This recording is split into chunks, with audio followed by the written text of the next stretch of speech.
Well, hello, y'all. We are back for another episode of Tattoos and Toddlers. And sometimes I say it backwards, toddlers and tattoos, depending on who is listening today. And my special guest, Stefanie, knows all about the toddlers and being a business owner. And we're going to discuss later if she's got a tattoo or not. I think that'll be at the end of the podcast. But I am Jen. I am one of your hosts here with Weirdo Weddings and Pinklight Images. I am a wedding photographer and conceptual artist. And I just love having conversations around this kind of topic because I'm a business owner, I'm a parent, and I'm trying to figure it all out. So, Stefanie, go ahead and introduce yourself. Hi, okay. I am Stefanie Wright. I am the owner of Forever Events, a wedding and event planning boutique out of the Seattle area. I am a full service planner, designer, all things events, weddings, and all of the above. And I met you through Clubhouse, where is, Yes. if you've never been on Clubhouse ever, my listeners, it is like a podcast, except it's real live conversation in real time. And what's great is that Stefanie and I knew each other's voices before we ever got to meet in person. And it was super fun to meet her in person this last season at I believe it was Wedding MBA. And then also I was there Yep. for a wedding, I think a year before that, right? And so I got to meet you in your area in Seattle. But today's topic was very near and dear to my heart, as well as Stefanie's being a planner. Stefanie, let's kind of go into what your day was like today because it's a very valid topic in our lives where we think we have something planned and then something doesn't go according to plan. So I'd love for you to just kind of share what happened today. It's just such a relevant topic. Yeah. So yes, today has been a day. It, I have two kiddos. I have an 8-year-old and a 2-year-old. And so my day-to-day life is pretty busy anyway. But today was a particularly overscheduled day that went a little sideways. So my 8-year-old has a pretty robust schedule of therapies. He has autism, and so we have a pretty busy therapy schedule for him between school and therapy. There's a lot of scheduling around his needs and his appointments and what needs to happen for him throughout the day. And sometimes I'll have my 2-year-old in tow. Today, on this particular day, I did not because I had a chamber luncheon to go to. So I had to be like dressed, showered Yep. and dressed Yep. and out in public, which is, a feat in of itself, A hundred especially percent. kind of pandemic to actually like be ready to be with people in person. Um, and it was our first in-person luncheon in 3 years. So it was like a big deal.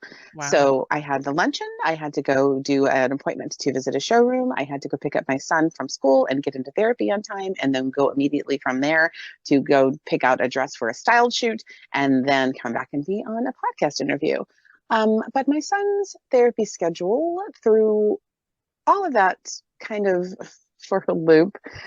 Come to find out, I was not informed that one of his therapists wasn't going to be there. So I planned my entire day around making sure that I got him to where he needed to be on time, only to find out that they had canceled on their end and didn't let me know. And I was standing there with him with no therapy, trying to get somewhere else. I'm just like, okay, this is what it is to balance family and work and all of the things that need to happen. So we got through it. It was fine. We made it work. I picked out my dress. I did all the things, but and then after this interview, I'm going to our co-op preschool to go clean the school tonight. So Oh it my is a gosh. long day. Like Your I'm not day's even still through it going. yet. It's still going. So yeah, been a like a particularly busy example of like what it is to like balance and juggle all the schedules of everybody's needs all throughout the day. Like today is a day where literally everybody in my family needed me to be somewhere at some time between, both of my kids and what my husband needed from me and what work needed from me. So it's been a day, but And the I life of a think working mom. I was gonna say this, I mean, this could be a regular, jam-packed day for you. This could be one of those days where just everything collided together and timing, because we know how these events can be as far as networking events versus our own personal events and how we schedule them into our days. Yesterday was one of those examples of my day started with a 3:30 a.m. wake up call from my kid. And then I was like, I had podcast guests scheduled, and both of them had to bail, and then I had to reschedule them. And then even though this is a little side passion project, it's still scheduling, it's still managing time, it's still managing people and managing your passions. So one of the things I know that I've spoken with you about is you refinding your business footing after having the second child.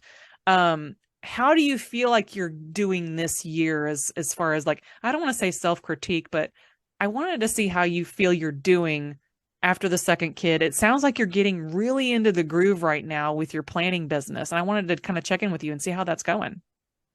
Yeah, it's been interesting. I'd say this year I've really set an intention around. It's always hard for a planner to be quote unquote realistic about what we can take on, because we're problem solvers. We take on, all of the challenges of all of the world all the time. That's what we do. Yes. But trying to figure out how to come to some sort of balance in being able to continue to work, but also be realistic about what my family needs are and what my business needs are, and also what my own needs are. And I think that that's a piece that I'm really trying to be mindful of this year, coming out of kind of the quarantine and COVID experience and how crazy that all was, and having a newborn and then having, a baby and a toddler through all of that, and just really being in survival mode. And so now going into this year, I'm like, okay, if I want to be really mindful, if I want to be present with my 2-year-old in a way that I wasn't necessarily present with my first son, Yeah. because with my first son, I really just let work dictate our lives Mm. and didn't take the time to, I don't know. I think I just kind of, I'm like, motherhood's not going to change me. I'm just going to keep doing all of my life the way that it was before. And I'm not going to reduce my workload, and I can just power through it. And like, I really fought hard against this idea of like Wow. motherhood, is going to change me, and I am still going to be the person that I am, and I'm not going to be changed, and I'm not going to let it affect me. And I think I'm much more realistic the second time around. And I'm just like, okay, I want to be present with my family and with my children. I don't want to just power through all of the experiences that, I am having with my toddler. I want to give him the time and space, and I want to take care of myself. And that's the big part. Like, I can do a lot. I'm a planner. We can do a lot, but it's usually at the expense of my own time, my physical self, my physical health and wellness, my mental health and wellness. So I'm like, how can I do this in a way to where I can continue to maintain my business in a way that feels like I'm not like that, like it's still going, like I still want it. I want the creative outlet. I want to continue to work, but in a way that honors my health and well-being, my family's health and well-being, and just really try to be more in quote unquote balance. I know it's such a hard thing to say, like work-life balance. I don't know how much it's actually possible really realistically, but it really is like balancing those priorities, right? So I Yeah. feel like I keep coming back to this idea of like, I don't have to sacrifice myself in order to do this. Like, how can I do this? What can I say yes to? What can I say no to in Mm. ways that are honoring what my family needs and what I need?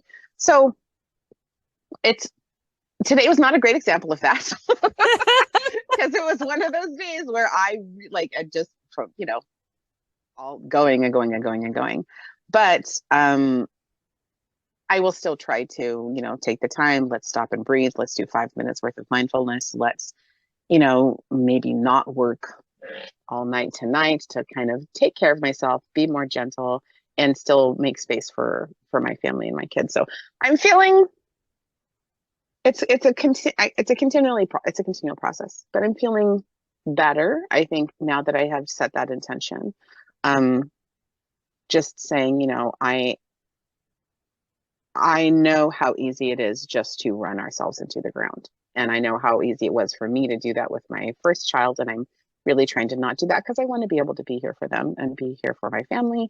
And I want to prioritize my wellness as much as possible. So And I it's a think that process, but it's I going was gonna pretty well, I say think.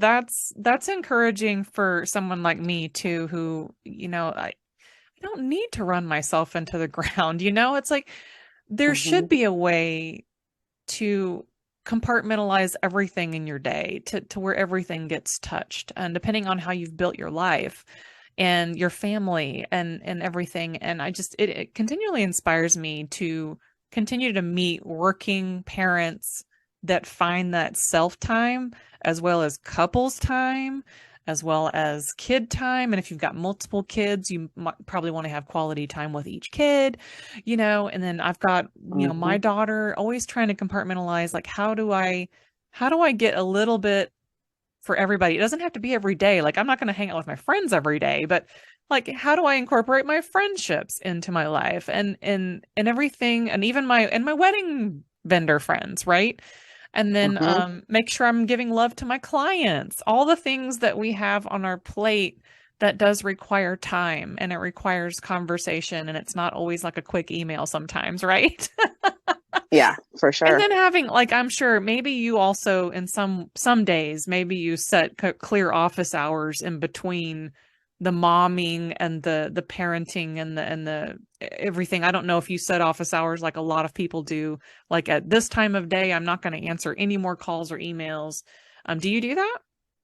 I'm working on that. Like, Yeah, me too. I really am working on that. Yeah. It is so much easier said than done to draw boundaries around saying, little child, this is the time that I am carving for myself. And so, um, it I recognize the value of that in, again, in the interest of trying to not take it out of myself physically. I need to be able to work during the day, during daylight hours, so that I'm not working all night long, which has been my go-to. Yeah. Typically, I'm very much a night owl. I usually get very creative inspiration at night. I usually work all night, but it's taking a toll. And now that I have two, and now that I have a small child who doesn't is not respectful of my sleep schedule, it's I sleep is not reliable, and I can't really do that the way that I have done before. So I'm working on figuring out how to carve out office hours. And I think even if it's just, and like literally an hour, like give me like a solid hour of time. I can get a lot done in an hour if I have an uninterrupted Especially hour. if it's a focused hour and you know exactly Yeah. what you need to do in that hour. And you're like, like, even like right now, like I had to shoo my husband and child away to say, listen, I got to be on this call for 15 to 20 minutes. It's something I'm committed to. I'm committed to Stephanie's schedule. And I'm also committed to my Mm-hmm. schedule. But I think y'all know me, y'all have known me well enough to know that most of the times I'm trying to cut off anything, no clubhouse, no anything until after like 6 o'clock when everybody's home and everybody's off work. That's our family time. At least we try to keep it family time. So I do appreciate you sharing a lot of what your insights are for managing life and business, and especially when the smallest children need our energy so much in these young years, right? Like, where there's just so much Mm-hmm. going on in their lives that I love and appreciate that you're carving out that time for your second kid. Not to say that your first kid's lacking anymore, but like the taking that time to realize that, hey, I kind of want to do something different this time, and then actually taking action instead of just wishing it. Like, I love that you're doing that. I really admire that. It's amazing.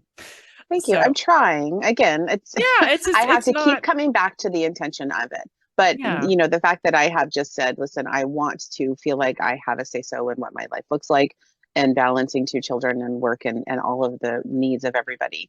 And so if I continue to remind myself that I have a lot more agency, than I think that I felt like I did before, to Yeah. remind myself that I can draw boundaries, that I can say no to things, that it is self-care to limit what I agree to, what I say, how I do things, like all of those things. I continue to have to just remind myself I'm doing this for my own health, which then benefits my children. I'm doing this for, their good, because I want to be able to be present and have time with them.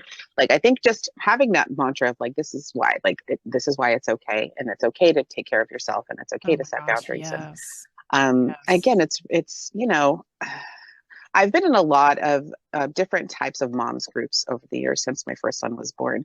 And just this idea of like moms trying to figure out how to put themselves on the list is just over and over and over again, right? And the you can't pour from an empty cup is just like said like at every mom's group and every meeting and every, because it is true, but also you have to just continue to remind yourself like there is value in carving out time for yourself. There's value in setting boundaries. There's value in being mindful around your time and what you want your life to look like. And I just feel like I'm just kind of, I think coming out of the experience of COVID and quarantine has really reset my mindset around what do I want my life to be? Like, what do I want my life to look like? I was feeling very reactionary for a long time, Yeah. managing my business and my child's life, and especially having a child with special needs. There's a lot that comes with that, and feeling like it's just kind of overwhelming. And I was just not feeling like I had a lot of agency. I felt like I was being very reactionary to everything. And I feel like the quarantine and COVID kind of put an odd pause in the middle of that, and this weird perspective of like, actually, if I do have control over certain things, that there's things that I don't have control over, but the things that I do have control over, like how can I use that to actually make my life look the way that I would like it to look? Everything doesn't have to be a reaction. I can be mindful and intentional about certain things. And I want to be well enough to play with my young children. I want to be well enough to be there for them. I want to be able to be involved in their life in a way that is my own doing versus just the reaction to everybody else's needs around me, whether it's clients or whatever. So yeah, I think the combination of just, being in all those spaces with other moms and hearing so much how easy it is for moms to just let themselves fall off of the list and, take it out of their own mental health or wellness. I'm like, I did that for a long time, and I'm really, really trying not to do that. And also, I'm getting too old. Yeah, I was gonna Like, I say could do you and that when I was I, younger. I'm getting to the point where I'm like, I really you have and to I can start relate taking care of on myself. you and I can relate on being pregnant. What, you were 40? 40, and I had my son when I was 41. Mm-hmm. So I was also 40 with my one, but I was pregnant 2 times before that and then one time after that. And yeah, like being an older parent, I think, I'm kind of glad I did it now versus when I was 20, but still, like the mindset is so much different. Like the mom groups I was in was so supportive. Um and I still hashtag myself awkward mom because I think that's okay too. I'm like, this whole first year of school thing, I'm like, eh, It's you so know, funny because I'm like, I remember doing this when I was a kid, but I was the kid, not the mom. And now, like, when you have to do those things, those school things for the first time, you're like, oh, wow, I don't actually know how to do this. yeah. And I'm like, Yeah.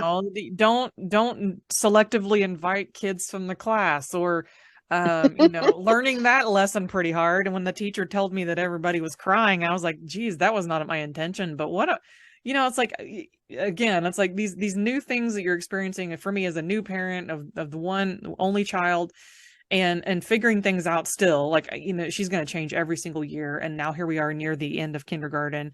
And it's just, I find myself this year also analyzing, am I putting enough time into my business and my child, because she's getting to this place where she's talking a lot. We have a lot of homework we're talking about, we're reading, we're writing. And I love the fact that you keep reminding me as we keep talking to insert yourself into this, because I know that for me, you do it without even thinking. You forget yourself completely because you're on Mm-hmm. autopilot for a while. And then you start to remember, well, I don't want to lose myself. And I know that in my first year of business with Miracle, I intentionally set myself up to go to conventions that were photography conventions so I could not forget myself. But at the same time, the everyday duties that I was in, it was so easy to not have myself on the checklist. I'm like, did something get clean today? Is the baby clean today? Is the baby fed today? Stuff like that.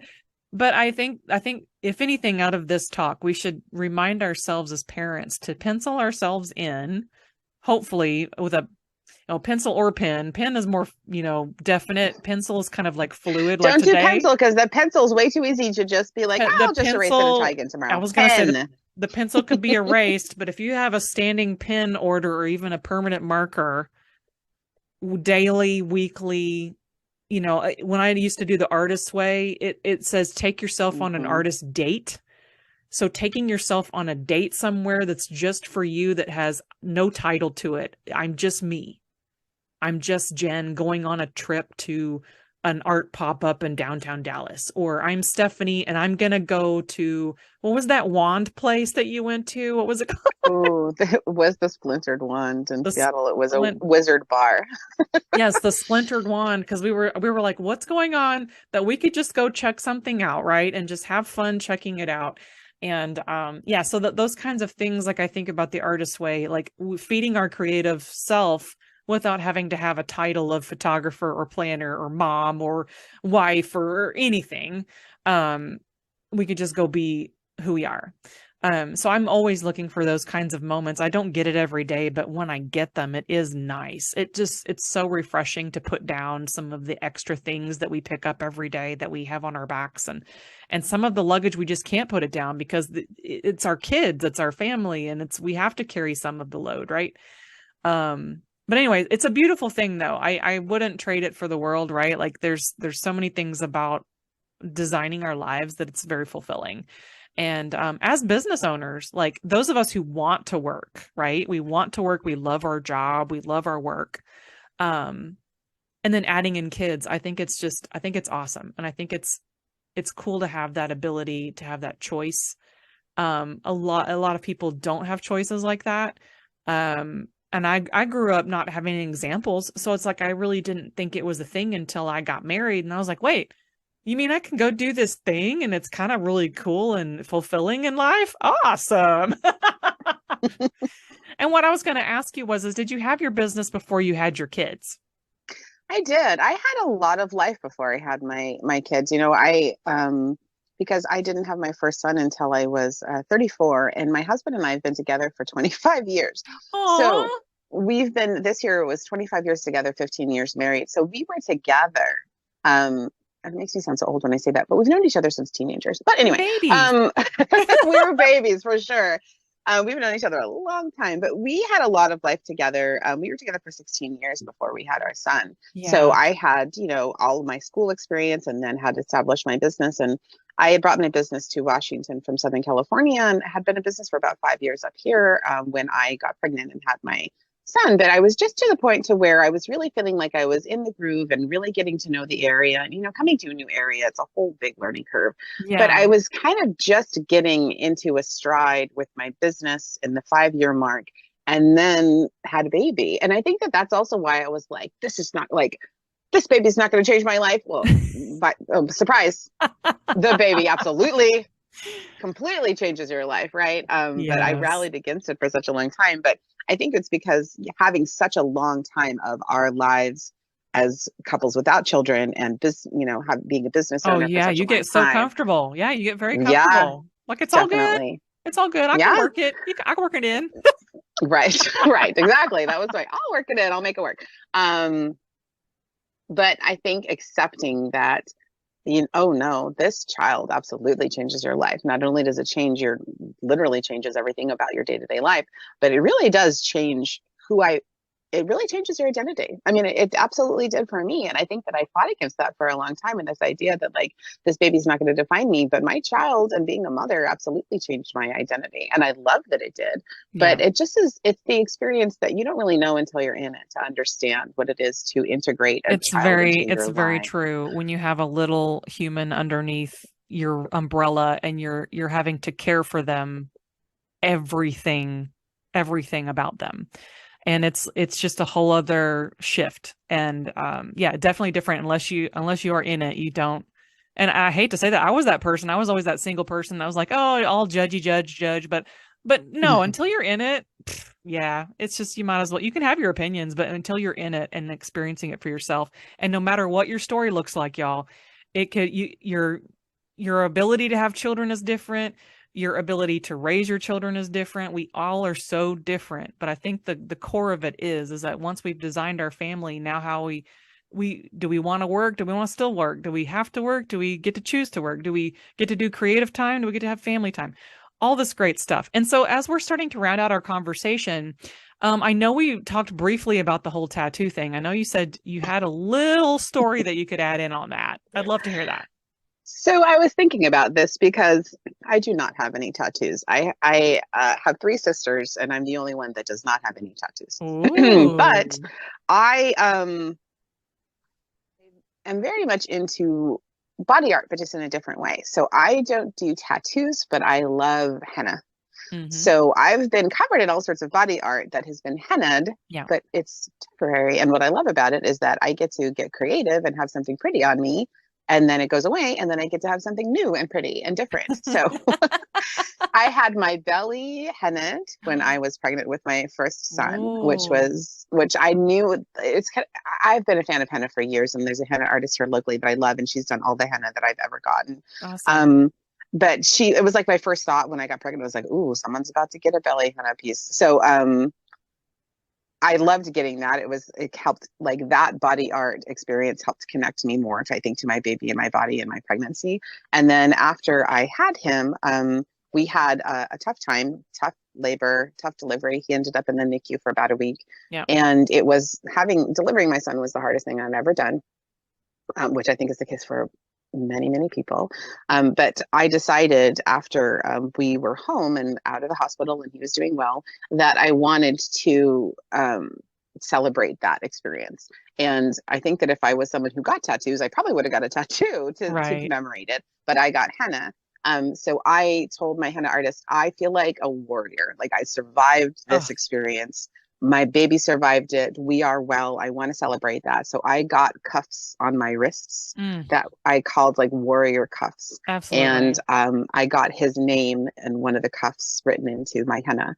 And it was just a really special way for me to use body art to connect with that experience. So it's not tattoos, but I'm all about the beauty of body art. And Oh, that's see, just the way it manifests for see, me. this is why I had you on because you're like the perfect combination. I have people that don't have tattoos at all. So I have people that are planning to get one.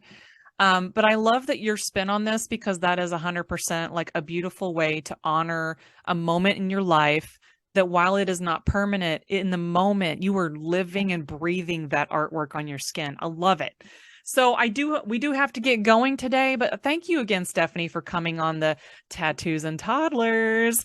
I'm so glad you could share part of your story with us all. And I look forward to the next episode. So I hope to see you again soon. Maybe we'll have you back for another chat.